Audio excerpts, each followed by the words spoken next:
Welcome to Cougar Football with Kevin Donley. It was one of the wackiest first halves of football that Coach D has ever been a part of in the 46-14 win over Taylor.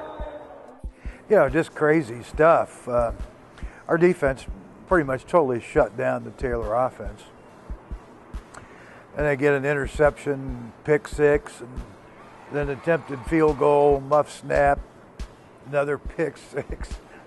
Just kind of crazy stuff, you know. Murphy's Law, anything that happened bad did in the first quarter.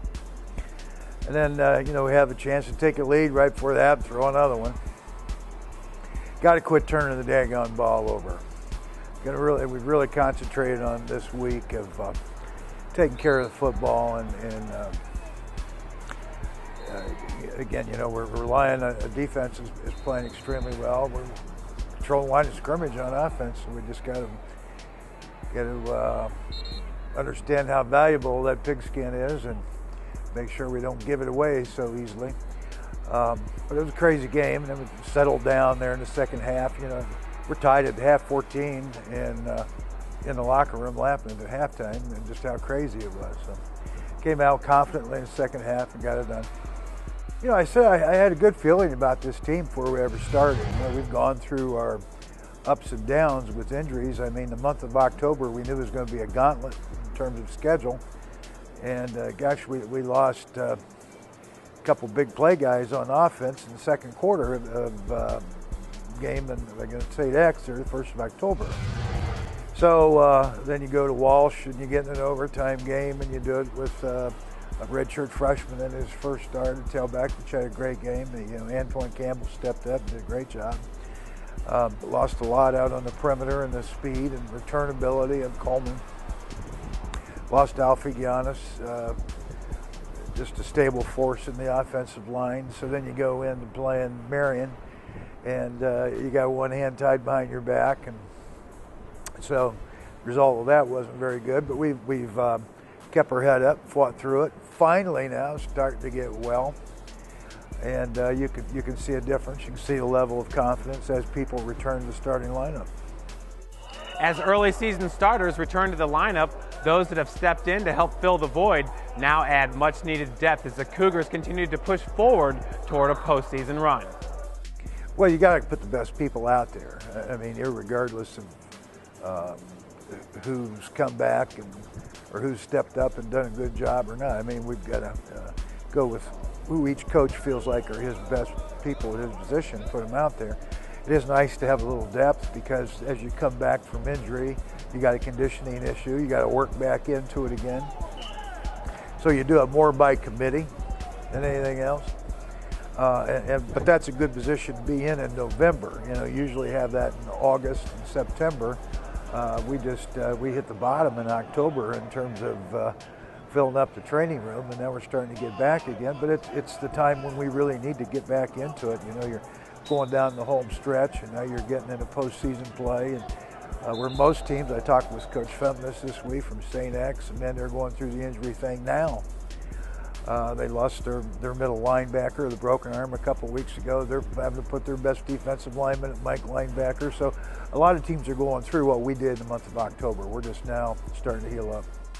And now some new names are starting to make an impact on the outcome of games. Against the Trojans, middle linebacker Justin Juarez put together an outstanding game with 8 tackles and 3 interceptions, one of which the sophomore returned 30 yards for a touchdown. It was a special day that Juarez has been preparing for. After St. X week, we really started emphasizing, you know, watching film. So I credit that a lot to my making plays. You know, when they were coming out, they come in gun strong. I'm like, all right, we're looking speed option or sprint strong. I mean, that was their main plays. And when they run it, I mean, knowing it in my head, I was already 2 steps ahead of the offensive line. Yeah, so that, and I gave credit to Saul, which I really do think that he's helped me a lot. You know, I've watched him a lot over the years. And, you know, that was one thing coming into here that, you know, I came in heavy and I was slow, and I told him, I was like, you know, the best thing about me is I know how to get to the ball. So like I even said about my winter workout, like now I can actually get to the ball quicker, and, you know, I'm able to shine through a little bit. 3 works at me, you know, got a collision, if he works away, they're going to bring someone else in and get my eyes out in coverage, reading the quarterback's eyes. kind of just being at the right place at the right time. Nothing I can really say more than that. Brody's job was to hug the back. The offensive linemen were coming to me, so I went to them. And, the ball's there, and we practice ball drills all the time. And inside joke, I always tell the coaches, I was all-state tight end because I think I have good hands. I mean, you watch that interception, it was pretty cool. And then the second one, coach has been just telling us, we need to stay underneath the routes. And, I just did the technique they told me to do, and I was underneath the route, threw it right to me. Tried to make a play with Ross, but we'll see how that one worked out.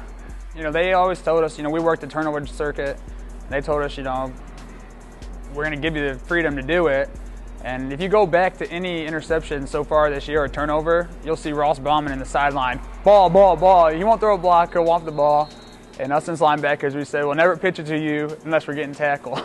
So I got the ball, got tackled, and I heard Ballman. And I think also that situation, we're kind of getting frustrated with the offense. They're turning the ball over, not making plays as much as they should have been. And we were just trying to make a play, so that's why I think that's what contained to all the consistent turnover pitches. But we were just trying to make a play on defense. And then the third one was just underneath the route again, broke on the ball, and I don't know. It just seemed like maybe they saw something in Quincy about me and Brody that they really wanted to test us over the middle. And I think we rose to the occasion, and me and Brody both made great plays. A great game indeed, and usually the Lowell, Indiana product can count on his parents being in the stands to cheer him on.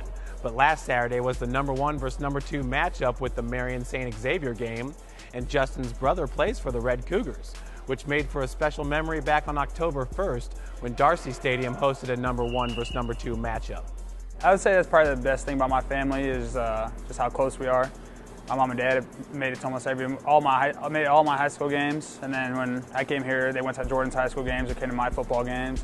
Now that Jordan's at St. X, they're going to one or another every week, trying to split it up, My mom called me and she told me the shirt ideal, and I was like, okay, but just be cautious because we don't really like St. X around here. You go in our stands, I don't know how the fans are going to handle it. But everyone was cool about it, and afterwards, my brother actually came over to my house and we grilled out. But I mean, it was awesome. I look back, I see all my family there. I had my grandmas, my aunts and uncles. I mean, everyone coming here just see me and my brother play. It's really special. And I tell my dad, he comes to all my games, and I tell him when he's there, I can hear him and I know that he's there. It makes me play harder and makes me play better. So unfortunately, he wasn't here for Taylor, but he texted me before and he's like, just imagine that I'm at the game. And so before the game, I looked back at the stands and was like, all right, Dad, let's go. And so I love having my family at the games. It makes me play better. Justin believes that our defense is now playing its best ball of the year.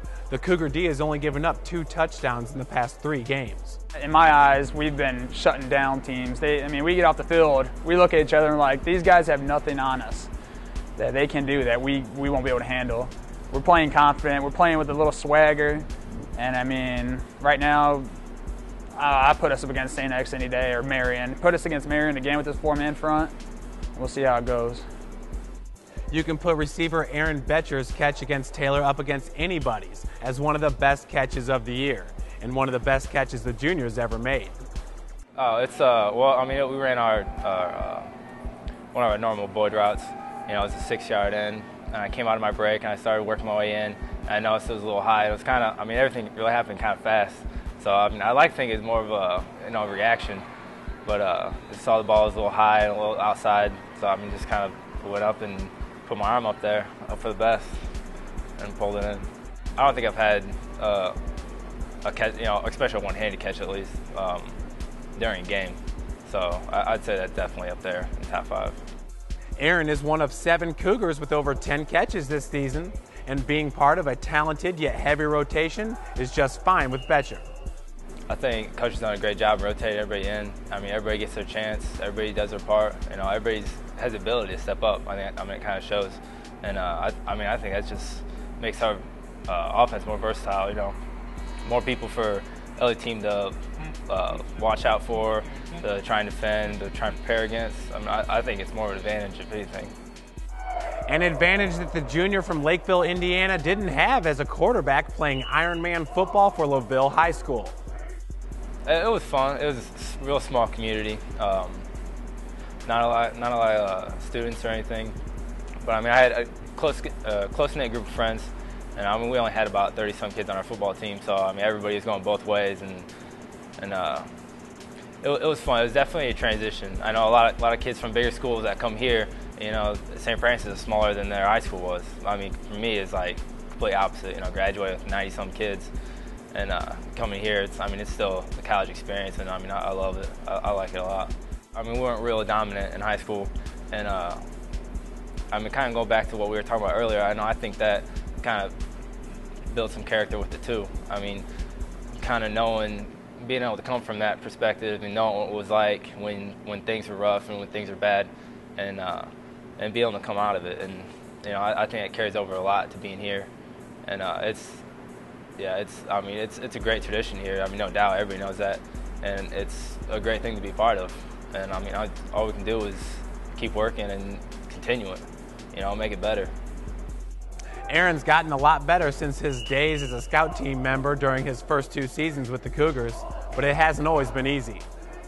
I think one of the hardest times I've had since I've been here was my second year here, which is my freshman year, and because I got put on scout team for a second year in a row, and that really got to me, because you know, I tried to work real hard, you know, the off season before that and everything, to do what I needed to do to you know, to make the bus. And you know, I put in a lot of hard work, you know, to get where I am, and you know, I credit that solely on my parents.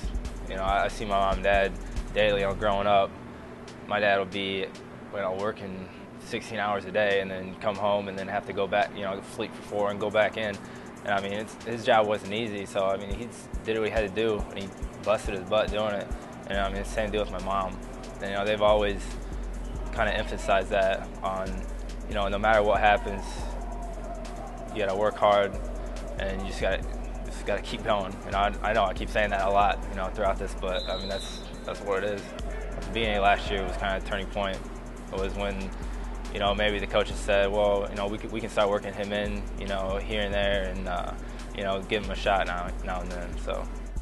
Up next for St. Francis is Central State University, a Division II program that's gotten another shot to field a football team. Bottom line is, we were just looking for games. You know, we had a lot of people searching for games for us, and they had an opening, and former athletic director, I think, was in communication with their athletic director, which is Kevin Donley, former NFL great, and trying to get that program restarted. This is the second year for it. They had the death penalty back in the 90s, and I think maybe the only NAI program that ever went through that, but they were out of action there for about 10 years. And now I know that Kevin Winslow and coaching staff now, they're trying to do it right. All former NFL players on the coaching staff. And they're talented. I mean, they're young, second-year program, but they are loaded. They've got speed, they've got size, and it'd be a real challenge for us. You know, they're 1-8 coming into our ball game, but they've got 4 losses to, you know, fully funded Division I AA football championship series opponents.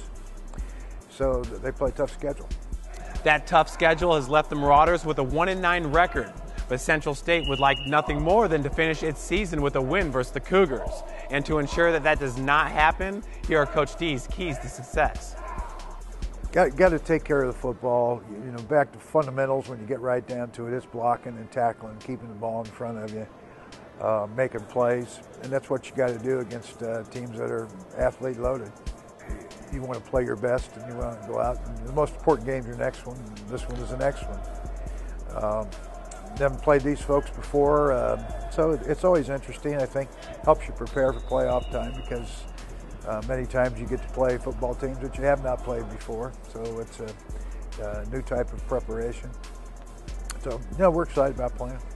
Be sure to tune in to Catholic Redeemer Radio, WLYV 1450 AM, or watch us live on our livestream.com channel, USF Cougars. Coverage begins at 11:45 a.m. Thanks for watching, and go Cougars.